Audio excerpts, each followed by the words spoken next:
Perk shared his all-star starters on Twitter yesterday.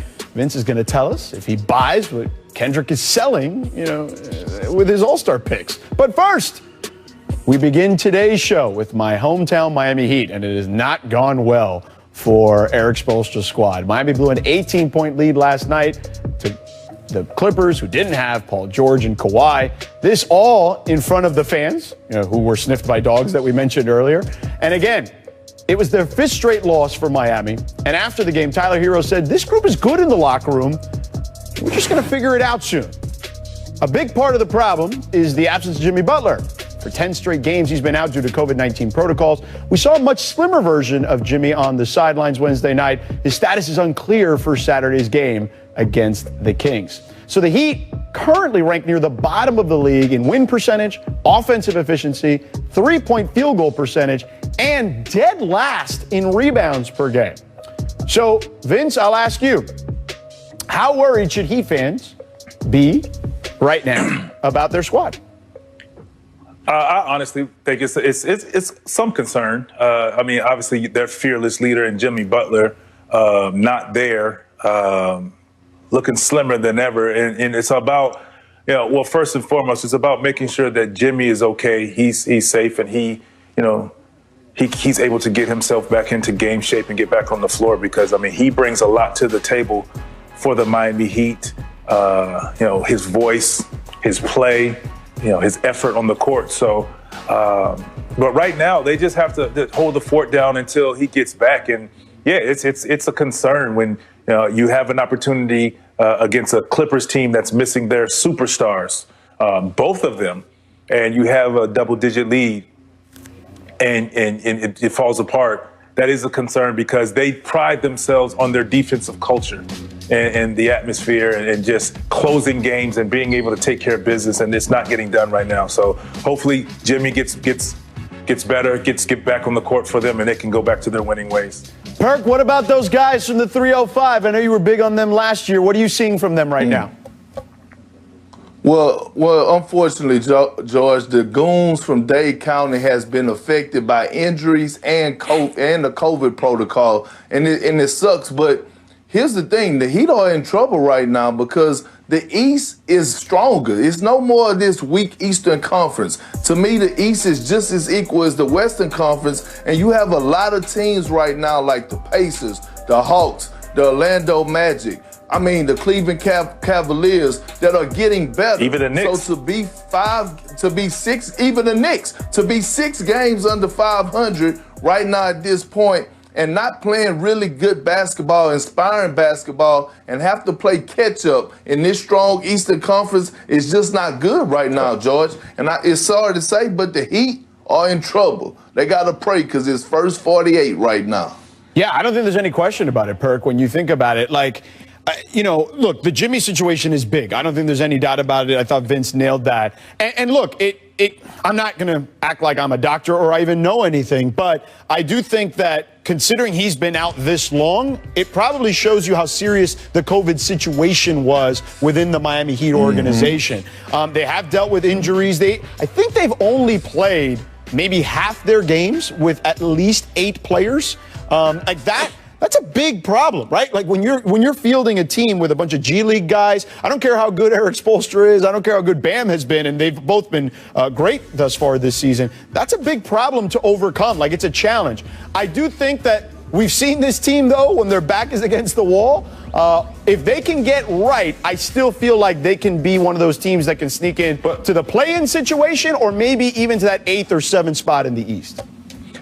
But George, like you said, like Perk said, rather, you get too far down the line, it's going to be almost virtually impossible to get yourself back into contention to get into the play-in game because I think she said 6 games under 500. Well, you keep pummeling down there. After a while, it's even when Jimmy gets back because he still has to get in game shape. Right. He has to get back into that high level basketball shape that he's capable of being in. It could be too late. All All right, let's move on here. The NBA All-Star voting started earlier this week. Perk, you shared your All-Star starters for each conference on Twitter yesterday. Hashtag carry on.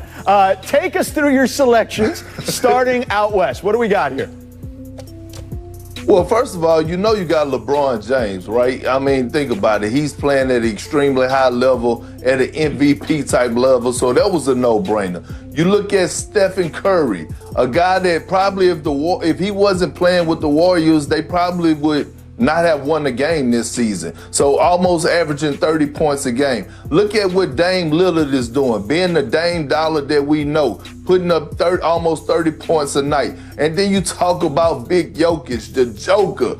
His number speaks for himself. Jamal Murray hasn't been playing up to par like we expected him to play. We thought he was going to take a tremendous leap this year after what we saw in the bubble, and he hasn't. So Jokic has been carrying this Denver Nugget team, and I would never question a great Greg Popovich again. When he make a comparison like he did saying that Jokic is the new Larry Bird, I believe him, okay? And then Paul George. I know everybody want to talk about Kawhi Leonard, and rightfully so, but Paul George is having one of the best seasons of his career. Yeah. He's shooting 50, 49, 50, 48 from the three and 90 from the line to some ridiculous stat number like that. And he's playing some inspiring basketball. And guess what? He took a lot of heat in the bubble. He took a lot of heat this offseason. He said that people were going to pay on the All the Smoke podcast, and he's showing up. So not only is he talking the talk, but he's walking the walk. And that's how I selected my All-Star starters in the Western Conference. Do you and Vince got a problem with it, George? Okay, let's go with Vince first. Vince, what do you think about Perk's selections?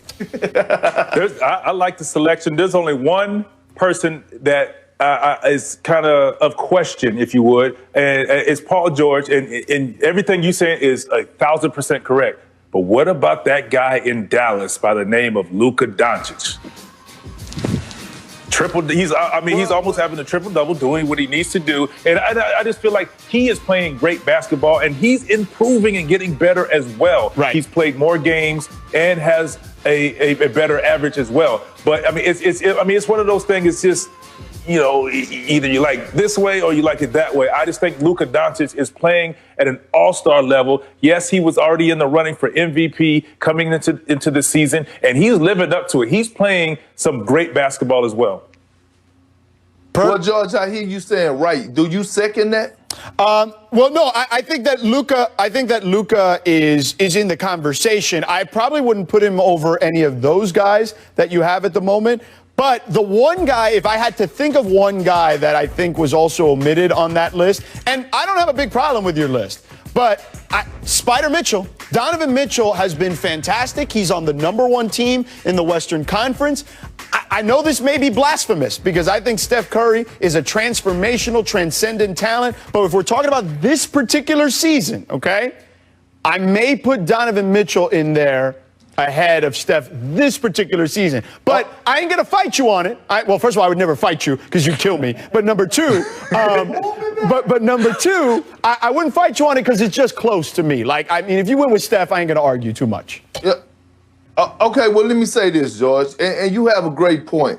But when you look at the Utah Jazz, they have a good team. They have a great team. Mm-hmm. So when you look at their stat line, they have guys, 6 or 7 guys every night that are finishing in double-figure points. And no knock on Spider, but he has had an up and down season. And you have guys like Jordan Clarkson, who has been like a 6 Man of the Year candidate, who has been helping the Jazz win games. Now, Vince, let me get to you on your point about Luka. Yes, Luka is putting up those monster numbers that's showing up in the stat sheet. But what I want Luka to do is to start showing the world that he can make winning plays that don't show up in the stat sheet. Because here's the problem that I have. Everybody criticized Russell Westbrook when he averaged a triple-double, saying it doesn't translate to winning basketball, but we do not keep that same energy when it comes down to Luka. Vince, what do you think?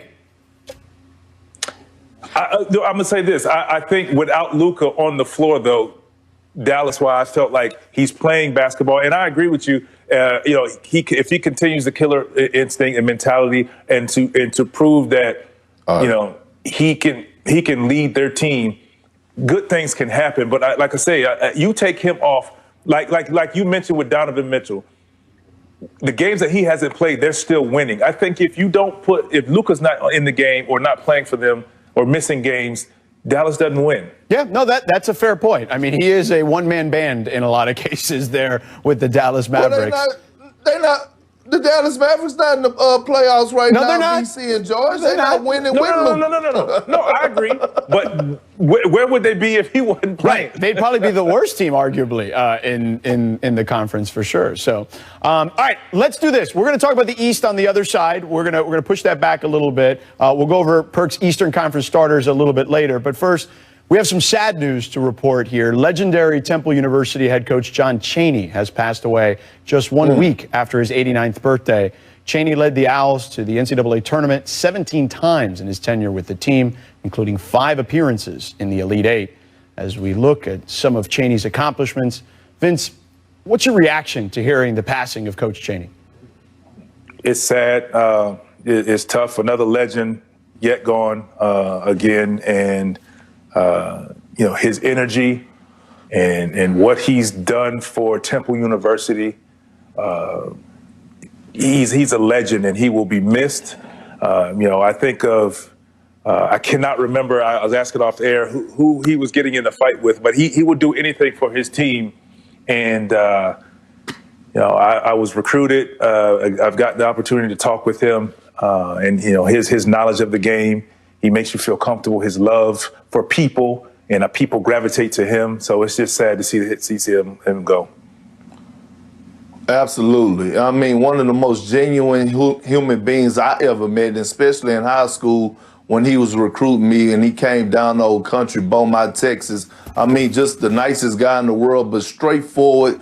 You could tell that he wanted the best for his players. He didn't have a hidden agenda. Everything about him was genuine. You could just tell people with good hearts, and his spirit rubbed off on you as soon as he walked in the room. And we're going to miss him. And, it's just hard because it seems like every day we're waking up and we're losing a great iconic figure that changed the game, that inspired so many people in this world, especially in the basketball world. And Coach Chaney would truly be missed. No question about it. A legend, absolutely. A pioneer, right? What he brought to that school and what he did for African-American coaches, right? And what he did just in general for the African-American community can never be overstated. He is a true legend and pioneer in every sense of the word. And of course, our thoughts are with the Chaney family and all his former players and fellow coaches as well in the Temple family. All right, coming up next, we'll get Reggie Jackson is rubbing Serge Ibaka's chest. Kirk, what's going on here, man? Hey, I don't know, but look. It's a game of mistakes, all right? I just didn't get Reggie's reaction after the fact. Like, you were up.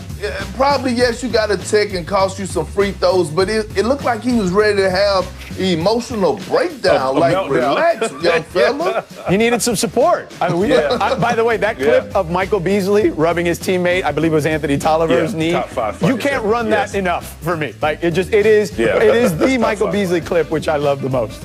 All right, next. Yeah. Miss fundamentals. Pistons inbounding underneath, and Derrick Rose makes a mess out of it. Vince, what happened there to D Rose? So looking at that, and I watched it a couple of times, and I just had to figure out what happened. And so he had already committed to making that pass, and he took a step forward. Right. So he didn't want to travel. Right. So Stan Van Gundy told us back in the day when I played for the Magic. He said, if you're going to do a jump pass, you jump in the air, and you don't have anybody to pass to, he said, just throw the ball in the stands so we can at least set our defense. So this is kind of like the same idea. It's like he didn't know where to throw the ball, so he just dropped it and look, head down and walked on back to the other end. There you go. Well, it is a good strategy if you get caught up in the air. Just, let's get set on the other end. Yeah, next, just let it go. Next, make the hot hand. No Paul George, no Kawhi, no problem. Nick Batum dropped 18 points. Yeah. All his field goals were 3-pointers. So, Vince, we'll go back to you. How underrated has Batum's signing been? I mean, he's a veteran. He's been around. He's been knocking down shots, very reliable for a very long time, even from his Portland days. He didn't play very well, and early in Charlotte, he played well and kind of tailed off. So I guess it's a great pickup for the Clippers, having another veteran who knows how to play and very savvy. Well, I'll tell you this. He's been the unsung hero for the Clippers. Yep. He has cemented himself in the starting role so much that Ty Lue has to bring Marcus Morris off the bench as the sixth man. That's the effect that Nicholas Batum has had on the L.A. Clipper team. No doubt. Let's move on. Miss basketball. Back to the D. The hoop had a lid on it for the Lakers. Perk, is this just a late January in Detroit type of night for the Lakers or what? Look at this. Well, I think the Lakers were just in cruise control, and look, George, Right. they was whooping on everybody, beating everybody by double figures, and they get relaxed. Sometimes you need that humble pie, and that's what they got to do. Rose played good, and we finally saw Blake Griffin sight. Yeah. Blake Griffin finally came to play. Wow, he's been missing Right. since the Clipper day. Vince, what'd you think? Yeah, I agree with Perk. I think, you come into this game and you see who you playing and you're just like, we're going to cruise and we can turn it up when they want to. But they gave the Pistons a little too much life and couldn't quite turn it back up. But I don't think it's of concern. These guys are champions and they know how they need to play to get in gear. Yeah, look, I agree with you guys. I think that this is a team that is fifth game of a road trip, right, of 7 games. You guys, more so than anyone, would know how that feels. I'm asking you this. Anthony Davis has been very critical of his own play here over the last several weeks, and I know he put up decent numbers yesterday, but he's talked about, I guess, his lack of impact at times. 2 nights ago he had good numbers against Philly. He didn't play yesterday, but Perk, what have you made of Anthony Davis's play thus far? Well, it hasn't been up to the standard that I thought AD was going to come out to this year.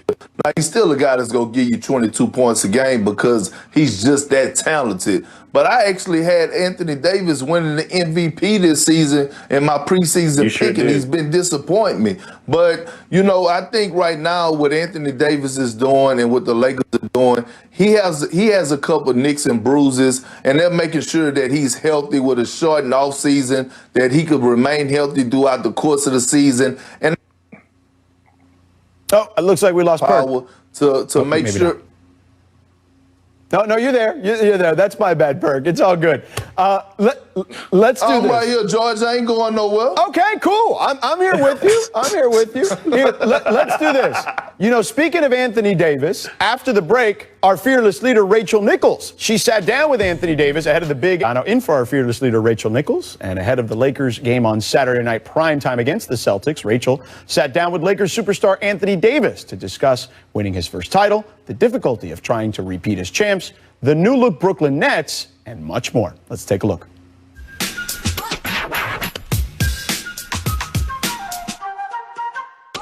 You're in a Super Bowl ad. That's kind of crazy. When they came to you and said, do you want to be in a Super Bowl commercial? How did you feel about Michelob wanting you to do this? It's definitely an honor. It's like, being in a video game for football. What's more bigger than maybe the Super Bowl is the Super Bowl ads. It's you, it's Serena Williams, it's a bunch of other athletes, and the tagline is, are you happy because you win, or do you win because you're happy? Which is kind of an interesting idea and something you and I have talked about in bigger, larger ways for years, right? Yeah, it is. If you think about it, it's really like a crazy concept. And for me, I think, especially with what I've been through 2 seasons ago with New Orleans, and then coming to LA and winning a championship, I think you win because you're happy. With me applying this to my life, off the floor, I was happy. On the floor, I was happy, joyful, excited. And now I win a championship. So I think some people is happy because they win, but I for sure was the other one. I would definitely win because I was happy for sure. So when you did win the title, we were all in the bubble. Did you reward yourself with anything? I know you have a very fancy, large, shiny ring, but did you get anything for yourself? I didn't. I know I see some guys, Kuz pulled up in a Lamborghini. I was like, oh, cool, you you're doing your thing. So I haven't bought anything of that magnitude. The only thing that I hate that we didn't do was have the parade. We really pushed to have that parade, but that just means we have to win it again this year to have one. Is that what you think? Because they said they're going to delay it and do it anyway. But if you just win another title, you can just take care of it all in one. Exactly. That's the plan. How does winning a championship change your mindset? When we won, obviously I was a meme, crying and things like that, but that was one of the best feelings in the world, for sure. And I want to have that feeling again, and a couple more times.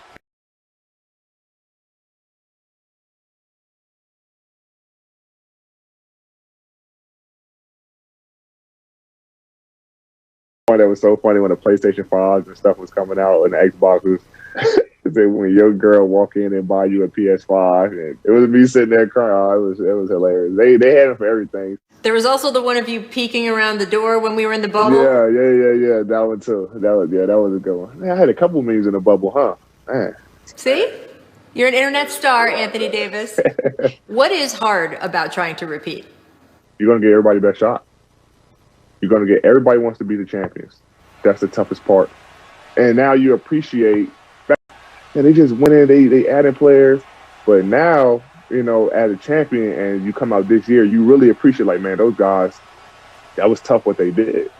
That was very tough to come out and repeat, and even back when Shaq and Kobe three-peat, it was tough to see what those guys did, especially when, you have this target on your back. So you're going to get everybody's best shot. Breaking news, James Harden has been traded. You assemble Lethal Weapon 3. There's simply no excuse not to come out of the East. The landscape of the NBA has changed again. What do you think of James Harden, Kevin Durant, Kyrie Irving playing together and the challenge that might pose to you if you end up meeting that team in the finals? It's a threat. They're definitely a threat. They're a team that, like I say, can score at will. They're a good team, and I think they're the favorites in the East now, since JH went over there. So it's going to be a fun battle. It's definitely going to be a battle. We built different, dog. We built different.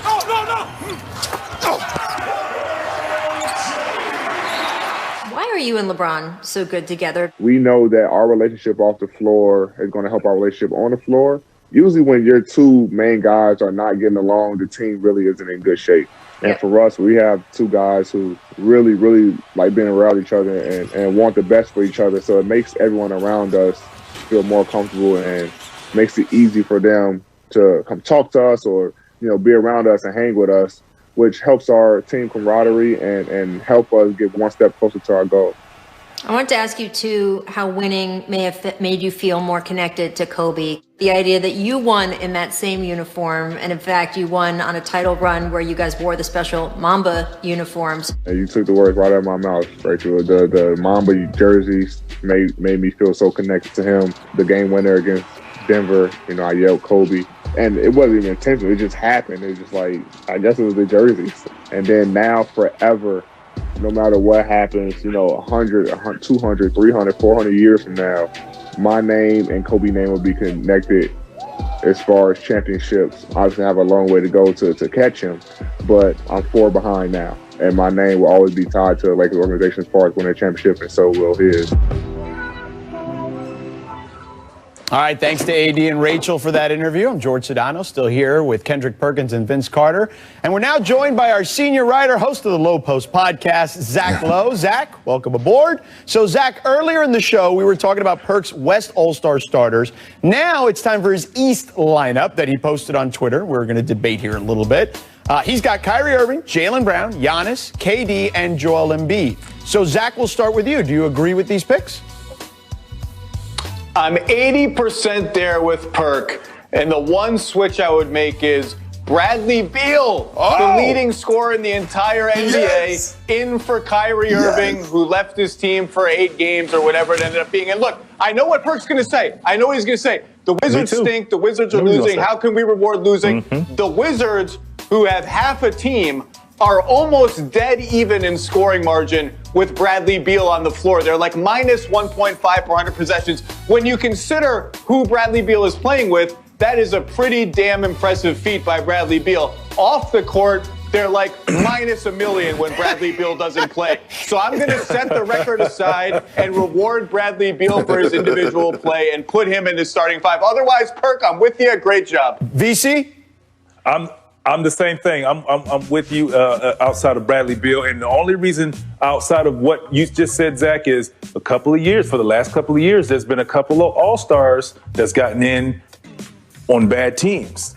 So they open the door to start something. So Bradley Beal, who is now leading the league in scoring, is just a little different. I mean, he's playing, and like you said, you take Bradley Beal off the Washington Wizards right now.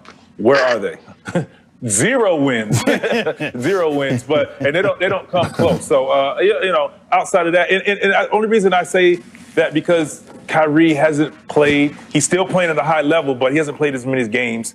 I mean, Bradley Beal has been there putting in work, and he's the focal point for every team he plays against, and he's still putting up 30, 40, 50, 60. So salute to him. Let's go, Perk. That's what you got, man. Well, listen, look. I have no knock on Bradley Beal. He's just not a starter. I feel like he's going to be an all-star, and rightfully so, because he is leading the league in scoring. But this is what you also have to look at when you're picking all-star starters, all right? The all-star game is not what it used to be. It's solely entertainment. And they want to see guys in there that's going to entertain. What other better entertaining player that we have in today's game than Kyrie Irving? I mean, he is and one mixtape. But when you think about what he's brought to the table, this is arguably Kyrie Irving's best year. He's averaging almost 28 points a game, and he's shooting a career high of 52% from the field. So I get it, right? He did miss some games, but when he's been on the court and between those lines, he's been definitely hard to stop. Perk, you know I love you. You know I love you. I got nothing but love for you. But I'm with Zach and VC on this one. Bradley Beal would be my guy too, okay? But it is your list, so carry on. All right, here's what's next on The Jump. It's what The Jump recommends for today. Our friend Zach Lowe, 10 things he likes and he doesn't like. Read that on ESPN+, because check this. Coming up next, we'll discuss what he likes about Luka Doncic and more. So stick around for that here on The Jump. Zach's 10 Things column on ESPN+. So, Zach, let's start here. Tell us what you like about Luka Doncic. There is nothing more powerful in the NBA than a 6'7", 6'8" wing who can score from everywhere in any way, that can see the floor from everywhere. And so I've noticed this season, Luka's getting a little nasty down on the block. He's getting a little shoulder checks, getting a little mean down there.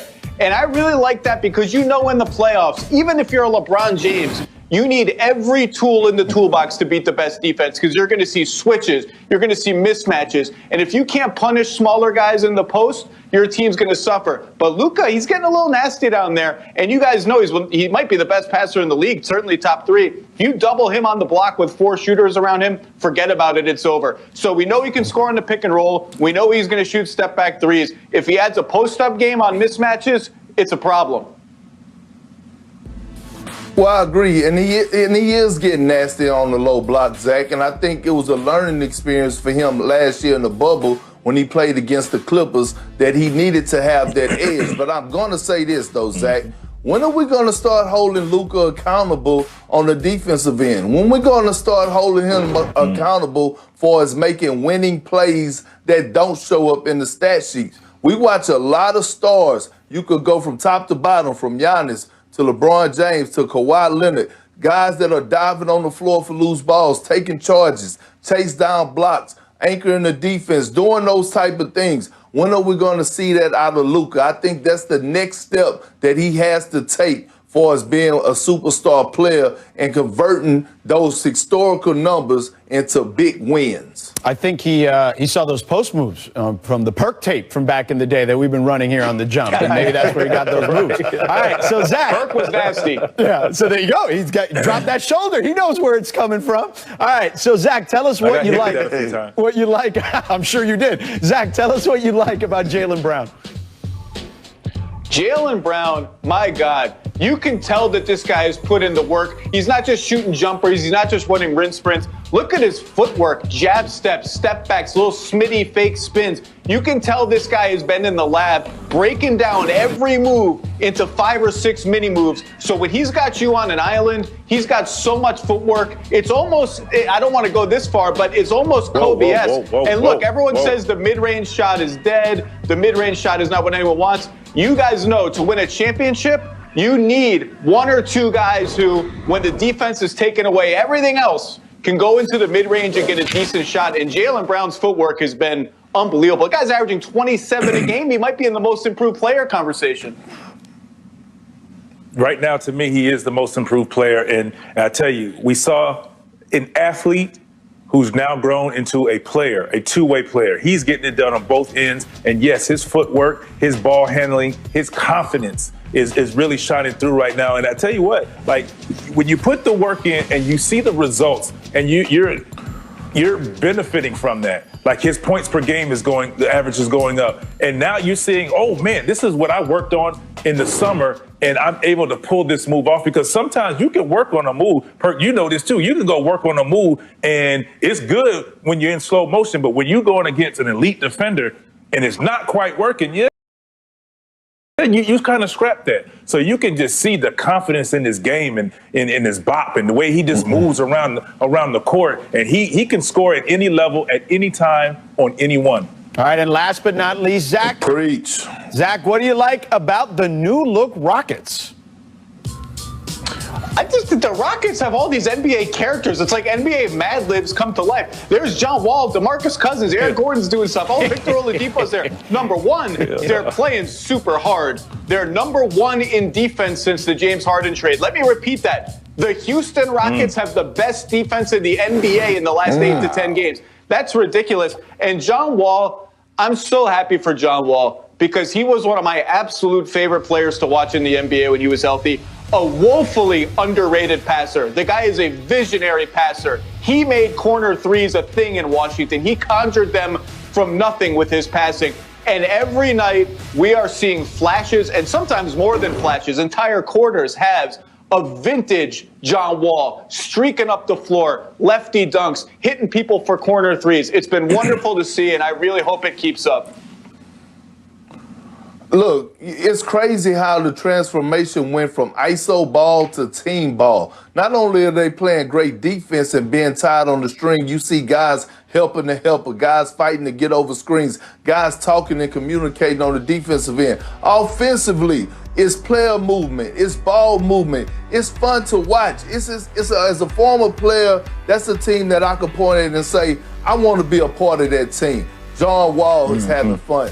DeMarcus Cousins is showing back what he could do. Christian Woods possibly could make the All-Star game the way that he's been playing. But look, I coach a 3rd grade team in AAU, and if I had one team to pick right now to show them film on how to play team ball, it would be the Houston Rockets.